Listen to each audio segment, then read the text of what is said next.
Seaplane പദ്ധതി താൽക്കാലികമായി നിർത്തിവെക്കണമെന്ന് മത്സ്യത്തൊഴിലാളി കോർഡിനേഷൻ കമ്മിറ്റി ആവശ്യപ്പെടുന്നു. മത്സ്യത്തൊഴിലാളിയുടെ ആശങ്ക പരിഹരിക്കണമെന്നും മുഖ്യമന്ത്രിക്ക് കത്ത് നൽകുമെന്നും പി ചിത്തരഞ്ജൻ MLA പറഞ്ഞു. 24 എക്സ്ക്ലൂസീവ്. സീപ്ലെയിനിലൂടെ പറന്നിറങ്ങിയ വിവാദങ്ങൾക്കും അറുതിയില്ല. തൽക്കാലം വെള്ളത്തിലൂടെ പ്ലെയിൻ പറത്തേണ്ടെന്ന നിലപാടിലാണ് മത്സ്യത്തൊഴിലാളി കോർഡിനേഷൻ കമ്മിറ്റി. വികസനത്തിനെതിരല്ലെന്നും സീപ്ലെയിനുമായി ബന്ധപ്പെട്ട മത്സ്യത്തൊഴിലാളികളുടെ ആശങ്ക സർക്കാർ അകറ്റണമെന്നും പി ചിത്തരഞ്ജൻ 24നോട് പറഞ്ഞു.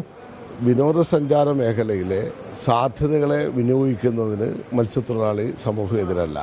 അടിയന്തരമായി അങ്ങനെ ഒരു കോൺഫറൻസ് വിളിച്ചുകൂട്ടി മത്സ്യത്തൊഴിലാളി സംഘടനകളെ ഈ കാര്യങ്ങളെ ബോധ്യപ്പെടുത്തി അതുവഴി മത്സ്യത്തൊഴിലാളികളിലേക്ക് ഈ സന്ദേശം എത്തിച്ചുകൊണ്ട് അവരുടെ കൂടെ സഹകരണത്തോടുകൂടി ഈ പദ്ധതിയുമായി മുന്നോട്ട് പോകാൻ തയ്യാറാകണം. നിലവിൽ സീപ്ലെയിനെതിരെ സമരമില്ല. മുഖ്യമന്ത്രിയും ടൂറിസം വകുപ്പും മത്സ്യത്തൊഴിലാളി കോർഡിനേഷൻ കമ്മിറ്റിയും നടത്തുന്ന ചർച്ച അനുകൂലമല്ലെങ്കിൽ രണ്ടാംഘട്ട പ്രതിഷേധത്തെക്കുറിച്ച് ആലോചിക്കും. ഗവൺമെന്റ് അടിയന്തരമായി മത്സ്യത്തൊഴിലാളി സംഘടനകളുമായി ചർച്ച ചെയ്യണമെന്നാണ് ഞങ്ങളിന്ന് തീരുമാനമെടുത്തിട്ടുള്ളത്.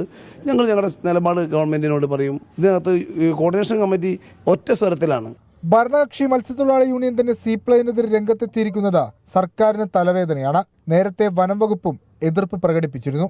ചർച്ച ചെയ്ത പ്രശ്നങ്ങൾക്ക് പരിഹാരം കാണാതെ സീപ്ലെയിനുമായുള്ള ടൂറിസം വകുപ്പിന്റെ മുന്നോട്ട് പോക്ക് സർക്കാരിന് തിരിച്ചടിയുണ്ടാക്കാൻ സാധ്യതയുണ്ട്.